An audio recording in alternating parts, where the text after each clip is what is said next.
plusieurs chaises de vide, mais je suis content de celles qui sont occupées, de voir celles qui sont occupées. Hein, c'est bon de vous voir tous ce matin.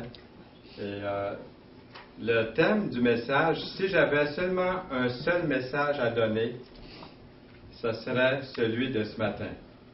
Si on me disait, tu as un message, c'est le dernier ou c'est le premier. Parce que je trouve ça tellement important. Je l'ai intitulé « Coïncidence ou providence ». Et c'est basé sur plusieurs versets. Il y a plusieurs diapositives, plusieurs versets. Si je vous demandais de les chercher un par un, on serait ici encore dans la soirée. Donc, je vais simplement les mentionner. Vous pouvez les prendre en note et écouter le CD ou le DVD par après pour avoir toutes les références. Mais c'est surtout Matthieu 1, 22 qui m'a fait beaucoup de bien parce qu'on retrouve ce verset-là, un verset semblable. On le retrouve plusieurs fois dans les Écritures. Tout cela arriva afin que s'accomplisse ce que le Seigneur avait annoncé par le prophète. Vous devez sans doute vous rappeler des coïncidences étranges qui vous sont arrivées à vous aussi. En 1962, on est déménagé de Bethel, de l'Institut Bethel, à Montmagny. C'est là qu'on a habité pendant 3 ans. Pendant 3 ans dans cette maison qui était autrefois un couvent ou une école pour garçons. Il y avait une église à côté, puis c'était devenu, ça s'appelait le Bon Conseil. Et nous l'avons converti en loyer, mais aussi en chapelle évangélique, puisque les réunions ont commencé là, dans la maison. Mais ce que je voulais souligner surtout, à propos d'une coïncidence ou la providence, c'est que quand on est parti de Bethel, autant qu'on sache, là, il n'y avait pas beaucoup de personnes qui savaient qu'on s'en allait à Montmagny. Et surtout pas les gens de Montmagny, à part de celui qui nous avait loué ce logement en bas, là, au premier étage. On habitait ici, là, dans cette partie-là. Vous voyez, il y a l'angle ici, avec Alain, sur le perron. Et on est arrivé, on a déménagé. En route, il y a eu une crevaison. J'avais pas d'argent pour un pneu. On avait le ménage, un camion qui suivait derrière. On n'avait pas d'argent pour payer le camionneur. Vous allez dire, c'est une drôle d'affaire. Votre affaire, vous autres, c'est que quand on s'est lancé à l'œuvre, on s'est vraiment lancé, ce qu'on appelle, on appelait autrefois, on dirait qu'il y en a de moins en moins aujourd'hui, on s'est lancé par la foi. Il y avait beaucoup de monde qui priait pour nous, parce qu'ils savaient, puis notre assemblée au Cap de la Madeleine priait pour nous. Mais dans ce temps-là, quand on se lançait à l'œuvre, c'était sans salaire, sans promesse de personne, que ce soit News of Québec ou d'autres. Il y avait des petits dons, il n'y avait aucun revenu qui venait de quelqu'un ou d'une association en particulier qui pouvait nous soutenir entièrement. On partait par la foi. Je laissais un gros salaire. Yolande avait travaillé, laissait un salaire aussi. On partait vraiment, on disait on s'en va servir le Seigneur. C'est comme ça qu'on est parti. Amen. Ça fait au-dessus de 50 ans de ça.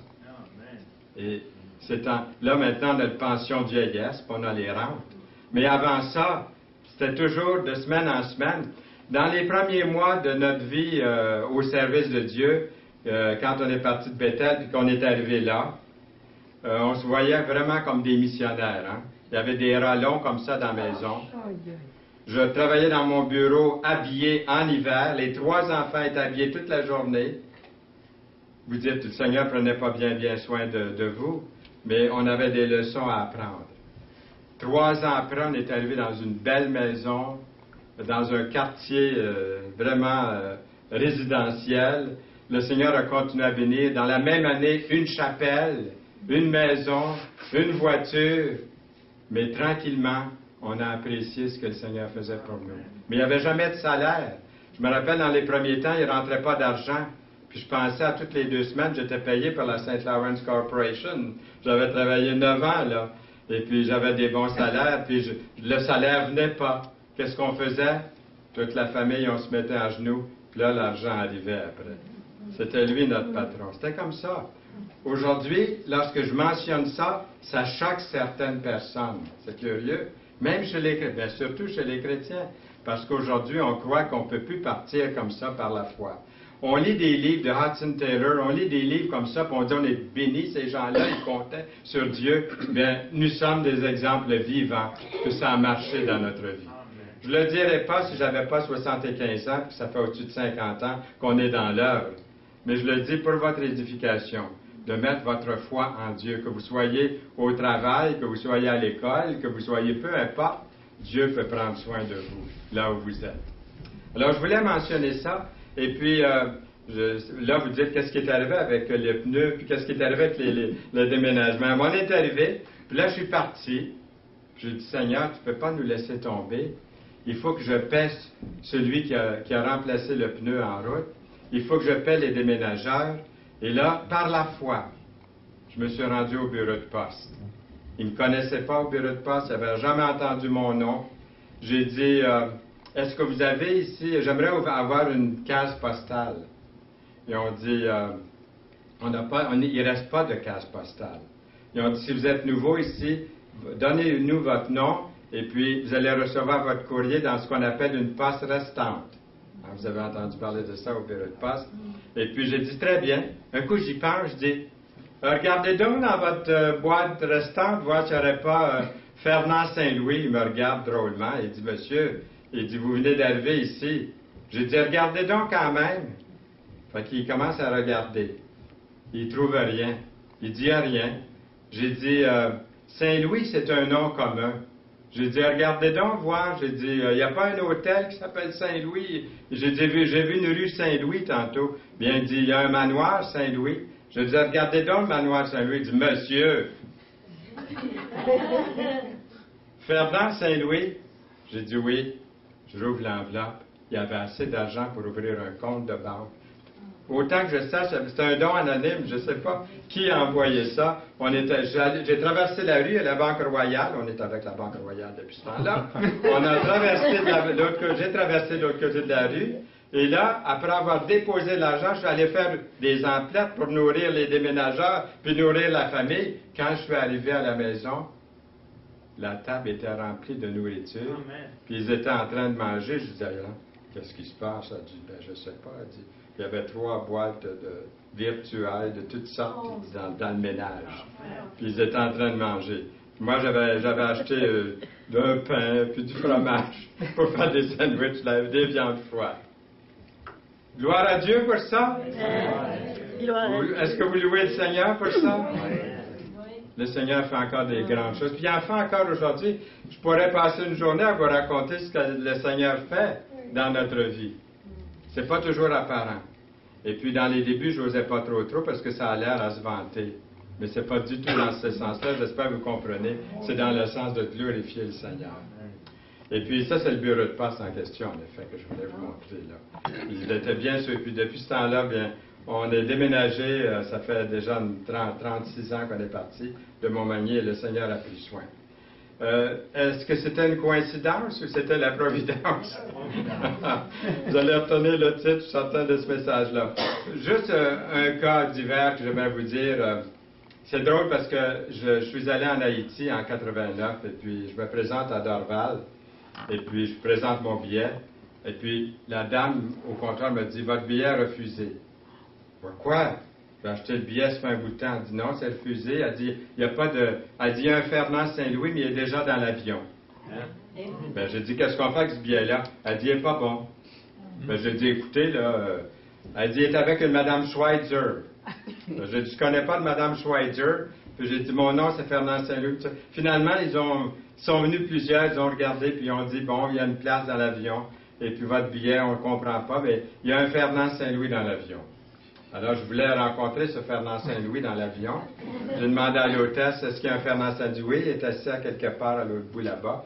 J'ai dit, est-ce que je peux aller le voir? Elle dit non, mais on va lui demander si lui veut venir vous voir. OK. Alors, il est venu. On a jasé un petit peu ensemble. C'est un ingénieur qui s'en allait en Haïti pour des travaux. Et puis là, moi, je voulais voir Mme Schweitzer. Hein?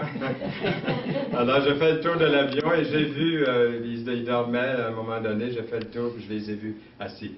Coïncidence ou providence? On arrive en Haïti, je vais dans un bureau de change, à Port-au-Prince. Il y a des milliers, des millions de gens en Haïti. Et puis, le type, il dit, Fernand Saint-Louis. Il dit, vient juste de partir, Fernand Saint-Louis, il y a un instant. Il était encore là dans un bureau de change. Coïncidence ou providence? Ça peut être une coïncidence. Hein? Vous connaissez des coïncidences qui arrivent comme ça de temps en temps. Il y a toutes sortes il y a des coïncidences. Vous êtes peut-être au courant de certaines coïncidences étranges entourant la mort des présidents Abraham Lincoln et John Kennedy. C'est très intéressant. J'ai découvert que Kennedy a été élu président exactement 100 ans après Lincoln. Les deux ont été profondément impliqués dans les droits civiques pour les Noirs aux États-Unis.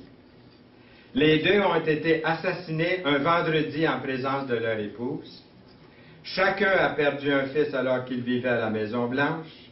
Le secrétaire de Lincoln s'appelait Kennedy. Le secrétaire de Kennedy s'appelait Lincoln. Lincoln a été abattu dans le Ford Theater. Kennedy a été assassiné dans un cabriolet, une voiture décapotable. Lincoln fabriqué par la Ford Motor Company. Et puis, l'assassin de Lincoln a commis son crime dans un théâtre et a été rattrapé dans un entrepôt. Et je n'ai pas besoin de vous dire le reste. L'assassin de Kennedy s'échappa d'un entrepôt et fut rattrapé dans un théâtre. Drôle de coïncidence, hein? Les deux meurtriers ont été assassinés avant leur procès. Les deux présidents ont été remplacés par des vice-présidents du nom de Johnson, qui sont nés l'un en 1808 et l'autre en 1908. Drôle de coïncidence. Vous direz peut-être drôle de coïncidence. Par exemple, regardez cette photo. Une autre probabilité, les ressemblances. Le photographe indonésien Ilham Anas joue le sosie du président américain sur une chaîne de télévision indonésienne, car c'est son métier désormais. Âgé de 34 ans, Anas ressemble, sous certains angles, au chef de la Maison-Blanche qui lui a assuré une notoriété éclair, instantanée. Donc, la ressemblance est assez étrange. Quand je vais au bureau de poste à tous les jours, il y a un monsieur, là, un restaurant libanais, quand il me voit, il dit « Bonjour, monsieur le maire ». Il me disait ça, maintenant c'est une mairesse que nous avons, mais il me disait toujours « Bonjour, monsieur le maire ». À un moment donné, je lui ai dit « Pourquoi est-ce qu'il dit ça? Il fait des farces ou quoi? » Je suis allé voir, je lui ai dit « Pourquoi vous m'appelez monsieur le maire? » Il dit « Vous n'êtes pas le maire, vous, de Bel-Oeil? » J'ai dit non. Là, j'ai regardé la photo du maire, puis il y a une ressemblance. Il me prenait pour le maire. J'ai dit, je suis évangéliste. Et puis, pasteur, tout ça. Donc, j'ai pu lui témoigner un petit peu en passant. Maintenant, quand je le vois, il me salue toujours, mais il ne m'appelle plus monsieur le maire. Comment pouvons-nous discerner la différence entre la vérité, aujourd'hui, hein, il y a tellement de coïncidences, de choses, puis le mensonge? Une simple coïncidence ou la providence divine? C'est une bonne question à se poser, parce qu'on vit à une époque où on est beaucoup plus savant avec tout ce qui est annoncé, tout ce qu'on voit, tout ce qu'on apprend. Par exemple, la probabilité des dés. J'aimerais vous demander, si vous lancez un seul dé, quelle est la probabilité d'obtenir un 3? 1 sur 6. Si vous lancez une paire de dés, quelle est la probabilité d'obtenir 2, 3? C'est ça. 1 sur 36, hein, si vous achetez une paire. Donc, c'est 1 sur 36. La plupart des gens ne comprennent pas le phénomène de la probabilité.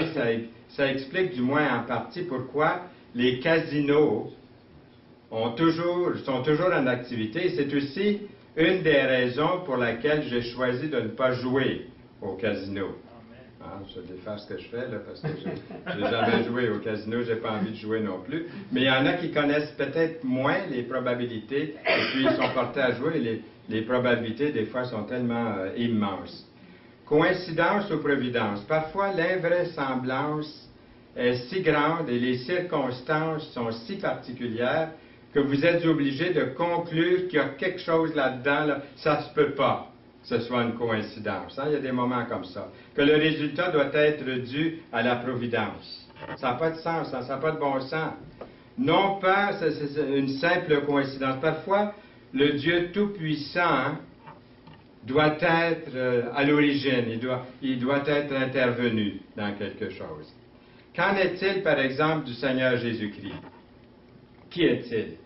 Quels ont été les différents aspects de sa vie? Seulement une coïncidence? Ou a-t-il vraiment marché sur cette terre en fonction de la providence? Ceux qui étaient au déjeuner de l'espoir hier matin, vous avez entendu nos invités, Ed et puis son épouse André, qui arrivaient il n'y a pas tellement longtemps d'Israël. Et puis ils ont marché où le Seigneur a marché, puis ils nous ont raconté un peu leur expérience. Et puis c'était pas une coïncidence que le Seigneur est venu sur la terre. Il est vraiment venu. Jésus-Christ a-t-il accompli tout ce que les prophètes ont annoncé à son sujet? Il y a des centaines de prophéties concernant la première venue du Messie juif dans l'Ancien Testament. Jésus correspond-il à ces prophéties, à ces prophètes? Si oui, est-ce seulement une coïncidence ou du hasard? Ou était-ce par la providence divine?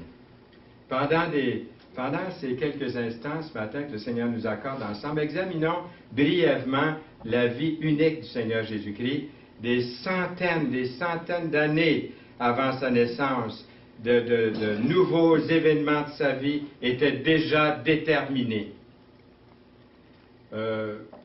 Il y en a ici qui connaissent mon adresse. En effet, je dois donner mon adresse à quelqu'un tantôt, mon adresse de courriel. Là. Elle est unique, mon adresse de courriel. Hein. Il y en a pas, ils ne sont pas supposés d'en avoir d'autres qui ont cette adresse-là. Comme mon adresse personnelle chez moi, là, me distingue de tout le monde sur la planète. Votre adresse aussi, ça vous distingue de toute la population, des milliards qu'il y a sur la planète, votre adresse. C'est pas vrai? Le Canada me sépare du reste des nations du monde. Le Québec me distingue du reste des 10 provinces du Canada.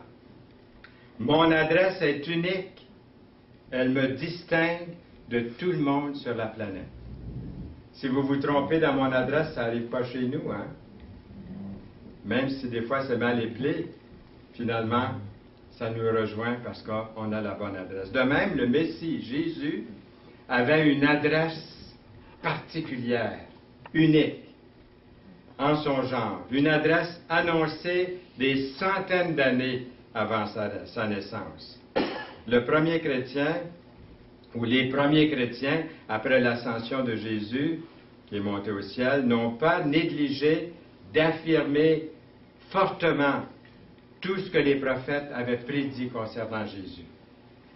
Ils ont fait appel à la prophétie, souvent afin de prouver qui était Jésus. Par exemple, Matthieu, dans son évangile, dit que plus d'une douzaine de fois, tout cela arriva afin que s'accomplisse ce que le Seigneur avait annoncé par le prophète. On retrouve ces paroles-là souvent. Voici, la Vierge sera enceinte, elle enfantera un fils, et on lui donnera le nom d'Emmanuel, ce qui signifie Dieu avec nous. Matthieu 1, 22. Joseph se leva, prit de nuit le petit enfant et sa mère et se retira en Égypte. Il y resta jusqu'à la mort d'Hérode. Et regardez ce que j'ai souligné. Afin que s'accomplisse ce que le Seigneur avait annoncé par le prophète. J'ai appelé mon fils hors d'Égypte. Matthieu 2, 14. Regardez ce que j'ai souligné ici. Alors s'accomplit ce qui avait été annoncé par Jérémie, le prophète. On a entendu des cris à Rama, des pleurs et de grandes lamentations. Rachel pleure ses enfants et n'a pas voulu être consolée parce qu'ils ne sont plus. C'est le massacre qu'il y avait eu là, avant que, lorsque Jésus est né, et puis qu'on voulait éliminer le Seigneur Jésus dans Matthieu 2, 17. Vint demeurer dans une ville appelée Nazareth, et j'ai souligné Nazareth, afin que s'accomplisse ce qui avait été annoncé par les prophètes. Il sera appelé Nazaréen, ou Jésus de Nazareth dans Matthieu 2, 23. Quelques-uns de ceux qui étaient avec nous sont allés au sépulcre et ils ont trouvé les choses comme les femmes l'avaient dit, mais lui, ils ne l'ont point vu.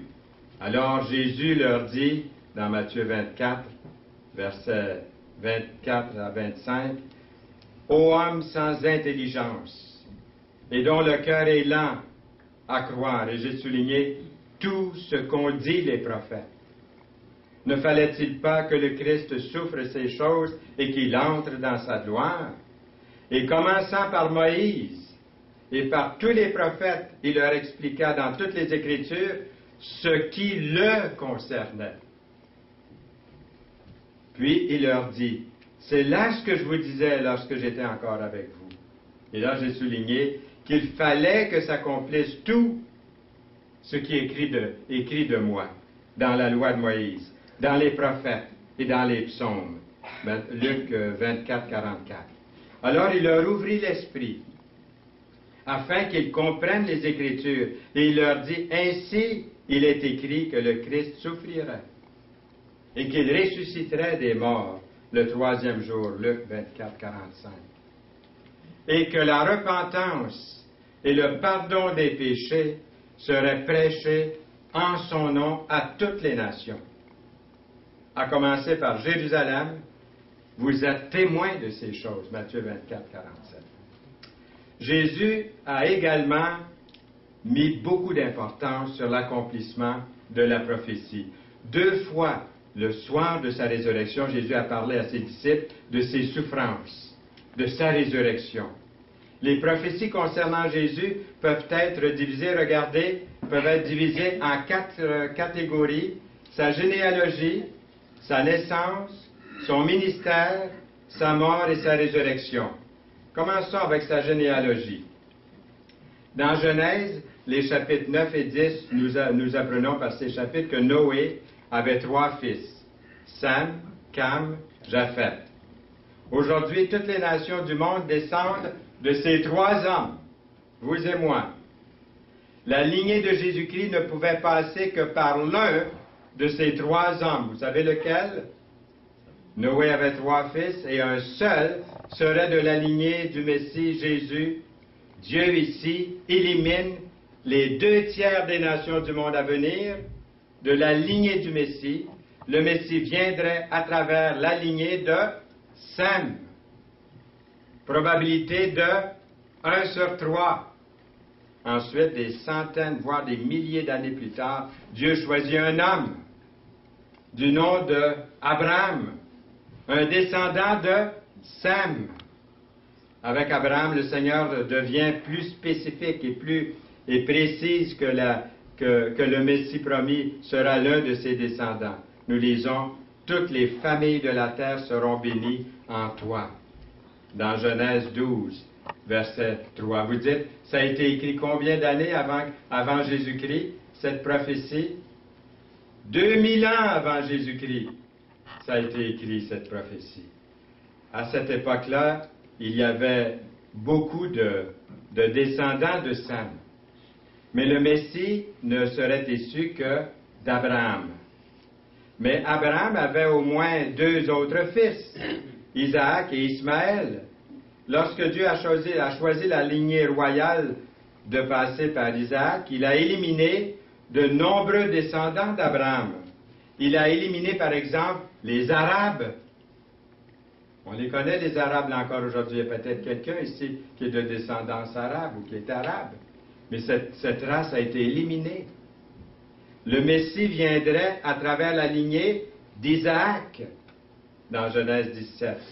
Isaac avait 2 fils, Jacob le cadet et Ésaü. D'Ésaü, nous avons les Édomites. Alors, quand le Seigneur a choisi la lignée de Jacob, il a éliminé beaucoup de descendants d'Isaac. Le Messie viendrait par Jacob.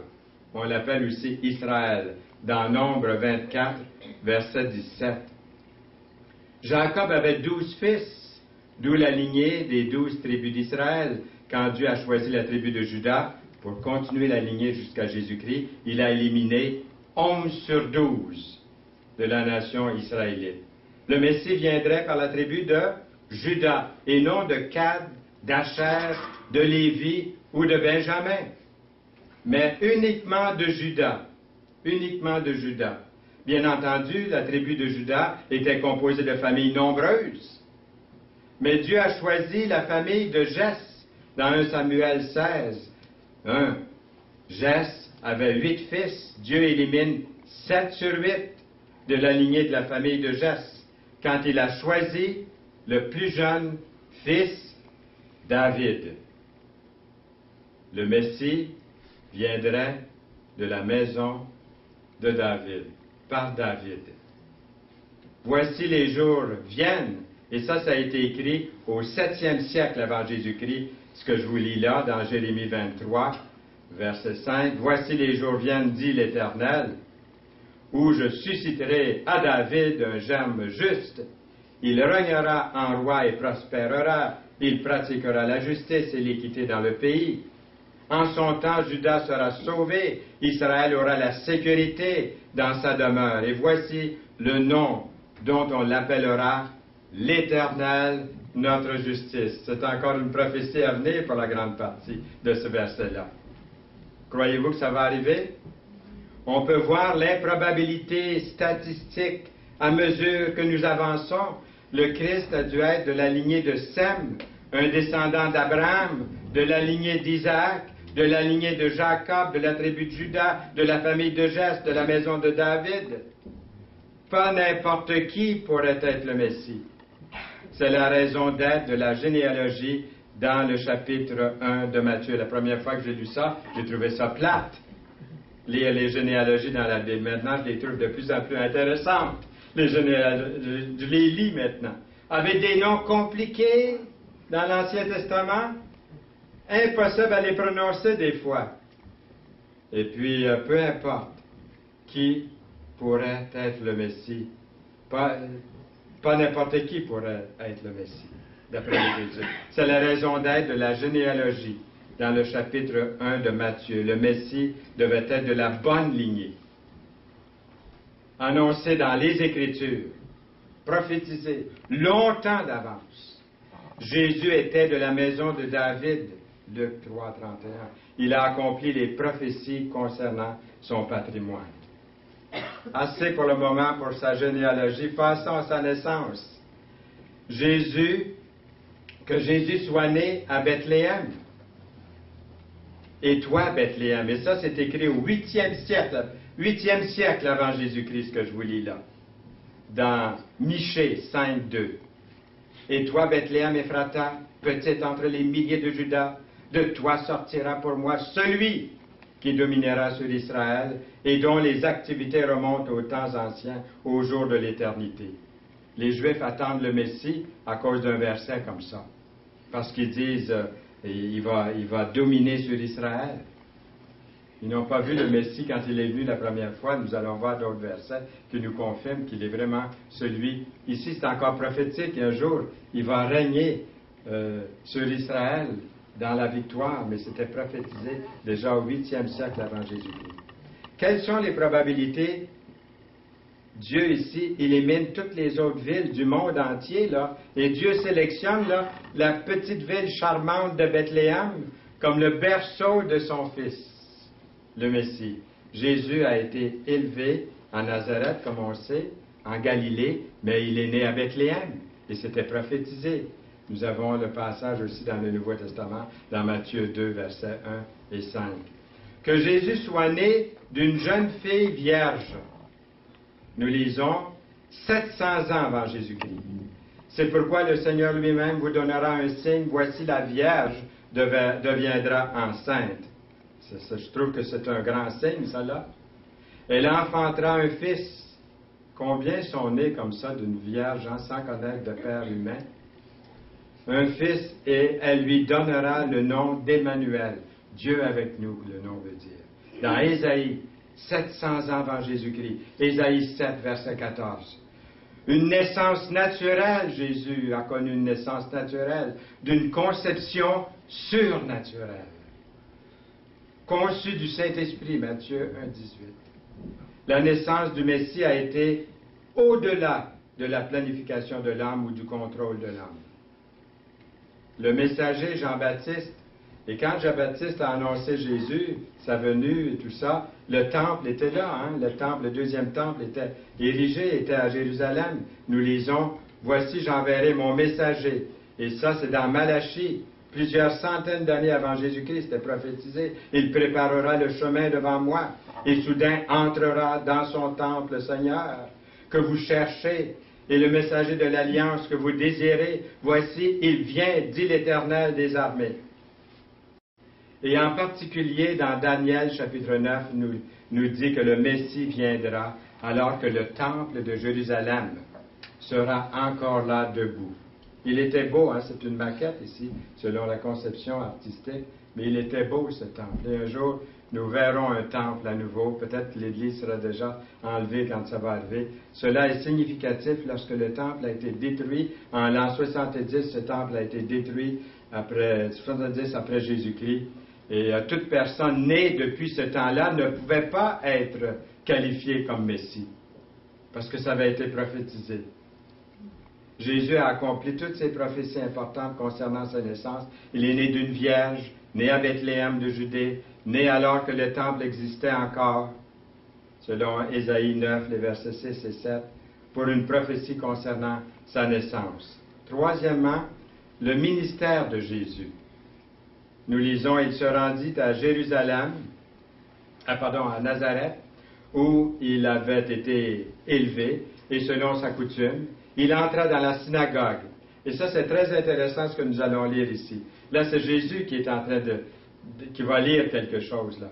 C'est Jésus qui se présente ici. Et regardez bien comment Jésus va annoncer quelque chose de prophétique, qui nous concerne de tous.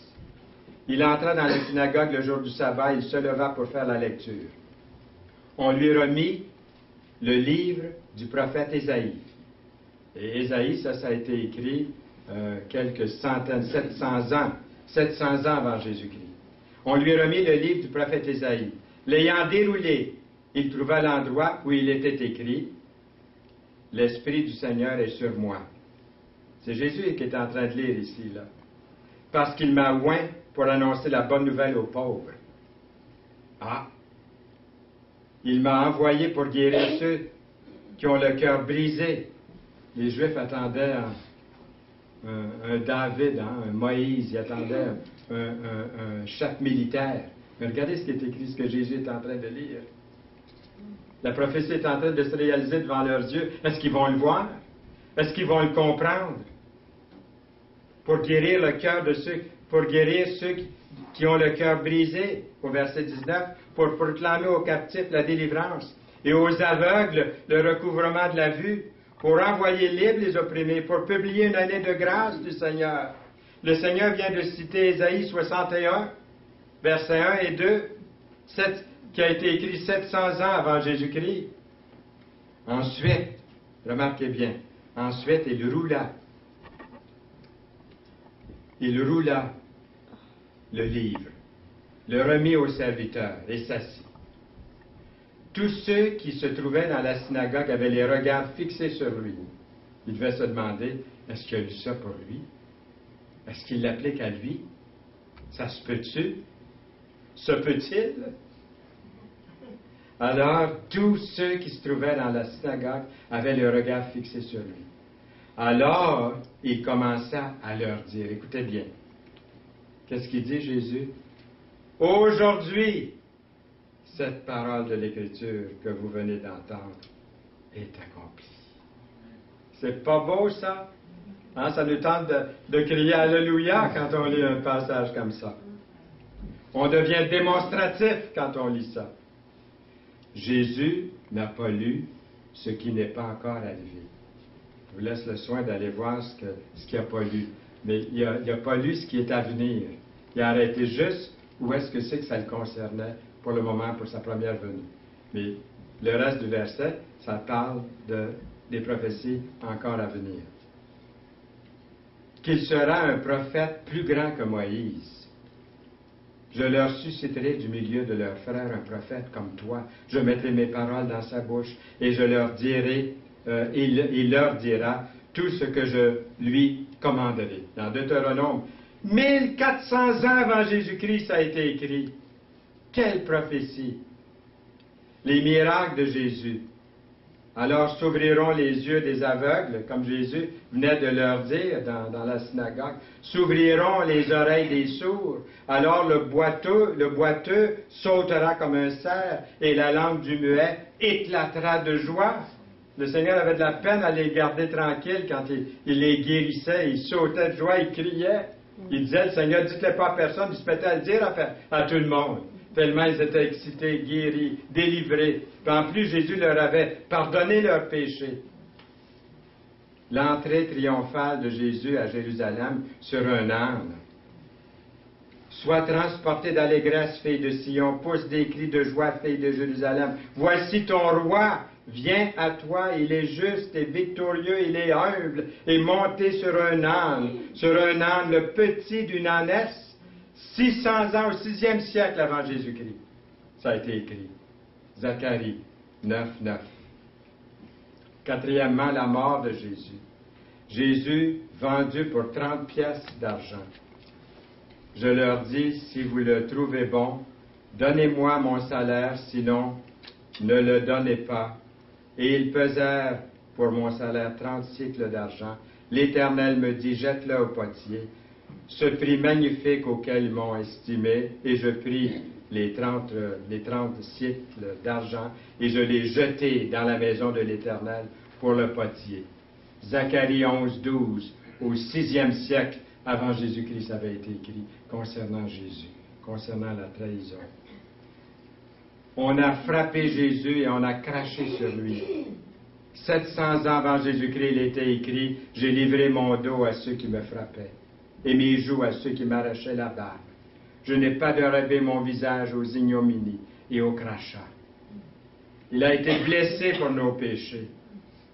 700 ans avant Jésus-Christ, il est écrit dans Ésaïe 53, des beaux passages que nous avons lus ce matin.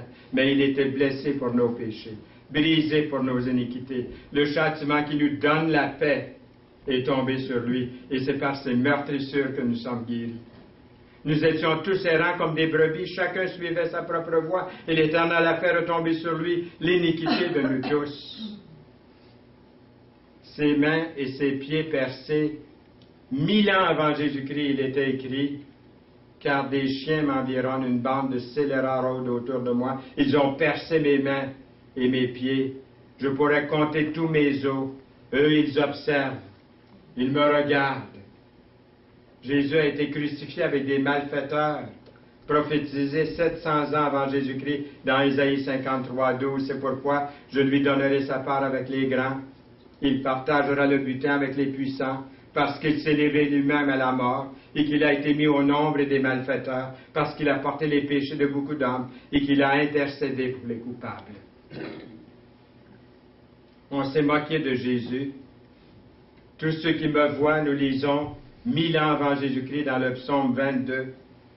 Tous ceux qui se moquent, qui me voient, se moquent de moi. Ils ouvrent la bouche, secouent la tête. Recommande-toi l'Éternel, l'Éternel le sauvera, il le délivrera, puisqu'il l'aime.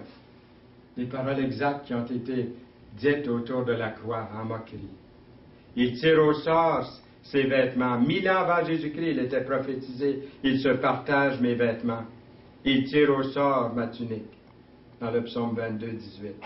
Et lorsque Jésus expire sur la croix, il y a des ténèbres sur toute la terre. En ce jour-là, dit le Seigneur, et ça c'est prophétisé au 8e siècle avant Jésus-Christ, l'Éternel, je ferai coucher le soleil à midi, et j'observerai la terre, j'obscurerai la terre en plein jour. Amos 8, verset 9. Jésus a été abandonné de Dieu, son Père. Et je voulais lire un passage tel que ça ce matin, dans Luc 22, 1000 ans avant Jésus-Christ. Mon Dieu, pourquoi m'as-tu abandonné? Et 700 ans avant Jésus-Christ, nous lisons, cependant, ce sont nos souffrances qu'il a portées, c'est de nos douleurs qu'il s'est chargé, et nous l'avons considéré comme puni, frappé de Dieu et humilié. Ésaïe 53, verset 4. Le côté de Jésus a été transpercé. celui qu'ils ont percé, nous lisons, 600 ans avant Jésus-Christ, dans Zacharie 12, 10. Et puis les os de Jésus n'ont pas été brisés. Concernant l'agneau offert en sacrifice, il est écrit, ils n'en briseront aucun os. Jésus est vraiment l'agneau de Dieu. Ça a été écrit 1400 ans avant Jésus-Christ, que les os de Jésus n'en briseront aucun. Quelle prophétie! On offre à Jésus du fiel et du vinaigre, prophétisé 1000 ans avant Jésus-Christ. Pour apaiser ma soif, il m'abreuve de vinaigre, dans le psaume 69, verset 21. La résurrection de Jésus-Christ est annoncée d'avance. 1000 ans avant Jésus-Christ aussi, mon cœur est dans la joie, mon esprit dans l'allégresse, et mon corps repose en sécurité. Car tu ne livreras pas mon âme au séjour des morts, tu ne permettras pas que ton bien-aimé voie la corruption. Psaume 16, 9 et 10. Jésus est notre grand prêtre, pour toujours.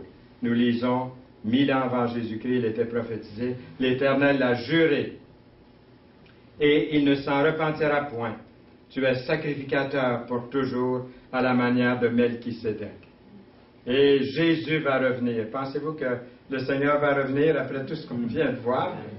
Pensez-vous qu'il va revenir après tout ce qu'on a lu? Oui, oui, oui. Êtes-vous convaincus?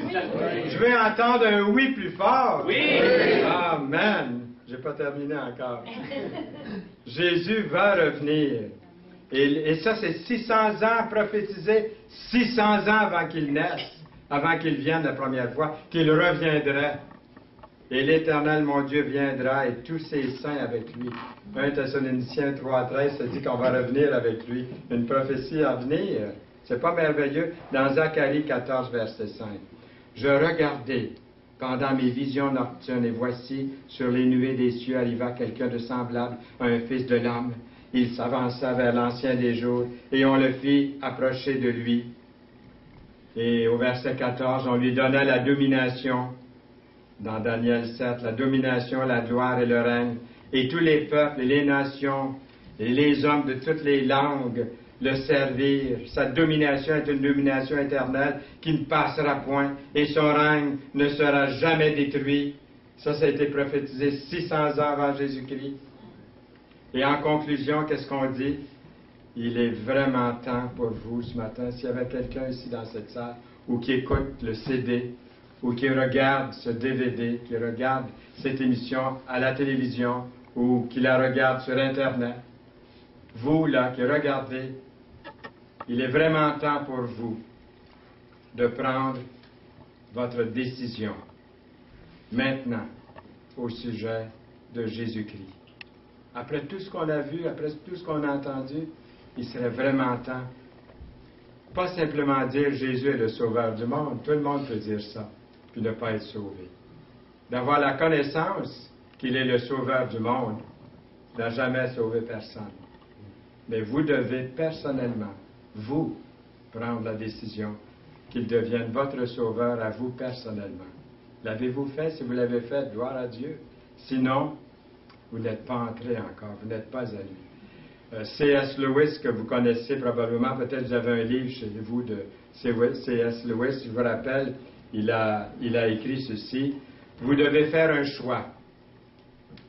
Soit que cet homme, en parlant de Jésus, a été et est le Fils de Dieu, ou bien un fou, ou quelqu'un de pire. Vous pouvez le faire passer pour un imbécile. Vous pouvez cracher sur lui ou le tuer, comme s'il était un méchant. Ou vous pouvez tomber à ses pieds et l'appeler mon Seigneur et mon Dieu. Qu'allez-vous faire? Qu'allez-vous faire de Jésus-Christ avec tout ce matériel que nous venons de voir? Si j'avais seulement qu'un message, comme j'ai dit, c'est celui-là que je donnerais. Parce que ça me convainc encore, après 63 ans de vie chrétienne, ça me convainc encore que Jésus est le Fils de Dieu et qu'il est venu et qu'il revient et qu'il vit dans mon cœur. Il est le sauveur du monde, il est mon sauveur à moi. Lorsque je termine avec ma prière le soir, je dis: le sauveur, mon sauveur. Je dis: le Seigneur, le roi des rois, mon Seigneur, mon roi des rois. Je dis, le maître, mon maître que je sers. C'est comme ça que je prie le Seigneur. Parce qu'il n'est pas seulement le sauveur, il est le mien. Est-il le vôtre? C'est de l'inviter tout simplement comme un enfant à venir dans votre cœur. C'est pourquoi je vous ai dit que vous mourrez dans vos péchés pour celui qui n'a pas ou qui ne veut pas, qui te reste indifférent. Le Seigneur dit, c'est pourquoi je vous ai dit que vous mourrez dans vos péchés. Si vous ne croyez pas ce que je suis, vous mourrez dans vos péchés. Il n'y a pas d'autre porte, il n'y a pas d'autre chemin dans 8 de Jean, verset 24. Nous avons encore ce verset, et je répète ce que le Seigneur a dit. « Ô homme sans intelligence et dont le cœur est lent à croire tout ce qu'ont dit les prophètes, ne fallait-il pas que le Christ souffre ces choses et qu'il entre dans sa gloire? » Et commençant par Moïse et tous les prophètes, il leur expliquait dans toutes les Écritures ce qui le concernait. Nous avons lu ce passage, mais je pensais qu'il fallait le relire à nouveau dans Luc 24, verset 25. Une illustration que j'aimerais apporter encore, un mathématicien et professeur d'université du nom de Peter W. Stoner a été président du département des sciences à Westmont College aux États-Unis. Et dans son livre, que j'ai traduit le titre ici, là, on pourrait dire c'est traduit par La science parle, la preuve scientifique de l'exactitude de la prophétie et de la Bible, Peter W. Stoner, ce scientifique et ses élèves ont pris 8 prophéties faites au sujet de Jésus. Écoutez bien ceci. Et leur ont donné une probabilité mathématique raisonnable. Par exemple, les probabilités que Jésus soit un descendant de Sem étaient 1 sur 3. Être un descendant de Jacob, les probabilités qu'il serait de la tribu de Juda étaient 1 sur 12.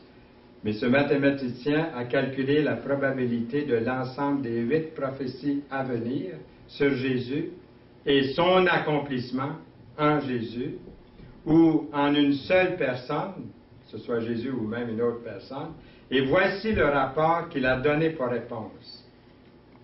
Une chance sur 10 suivie de 17 zéros. Une chance sur 10 suivie de 17 zéros. Comptez-les, ils sont là, les 17. J'ai vérifié. Alors, quelle est la probabilité de survie si vous sautez d'un avion à 20 000 pieds d'altitude, sans parachute? Survivre, la probabilité est très élevée pour que vous perdiez la vie. La probabilité de survie après une telle chute est telle que personne n'oserait tenter un tel coup de folie. Pourtant, les probabilités que Jésus est providentiellement rempli de nombreuses prophéties sont aussi élevées que ça. Et beaucoup risquent de ne pas croire en lui. Pourquoi s'obstiner à ne pas croire en Jésus? Pourquoi? Comment savons-nous que Jésus était le Messie? Pourquoi croyons-nous qu'il est le Fils de Dieu? Une des raisons en est que son adresse à Jésus est unique. Malgré toutes les probabilités, les nombreuses prophéties qu'il a accomplies durant son ministère terrestre n'ont pas eu lieu par hasard. Non, ça a été voulu par Dieu. Seul le Christ est votre Seigneur. J'aime beaucoup cette traduction dans Parole vivante, dans 1 Pierre 3,15, qui dit « Seul le Christ est votre Seigneur. Honorez-le comme tel dans vos cœurs et consacrez-vous entièrement à lui. Si l'on vous demande des explications au sujet de votre espérance, soyez toujours prêts à la justifier, courtoisement et dans le calme, avec modestie et respect. Voici, la Vierge sera enceinte, elle enfantera un fils, et on lui donnera le nom d'Emmanuel, ce qui signifie Dieu avec nous. Amen. Amen. Seigneur, merci pour cette parole ce matin. Quelle puissance tu nous as parlé par ces prophéties. Et toi-même, tu nous as dit d'écouter les prophètes, d'écouter les prophéties qui te concernaient. Merci d'être dans mon cœur, dans ma vie, dans le cœur de mes frères et sœurs dans le Seigneur ici ce matin. Et s'il y avait quelqu'un encore à l'écoute, qui a vu ou qui a entendu ces paroles, qui n'a pas encore l'assurance de son salut, en Jésus, qu'il puisse l'inviter personnellement, un Jésus personnel pour sa vie propre, sa vie à lui, à elle, afin de vivre pour l'éternité, dans les délices éternels, dans la présence d'un Dieu parfait, qui nous comble de bonheur, de gaieté et de paix pour l'éternité. Au nom de Jésus-Christ. Amen.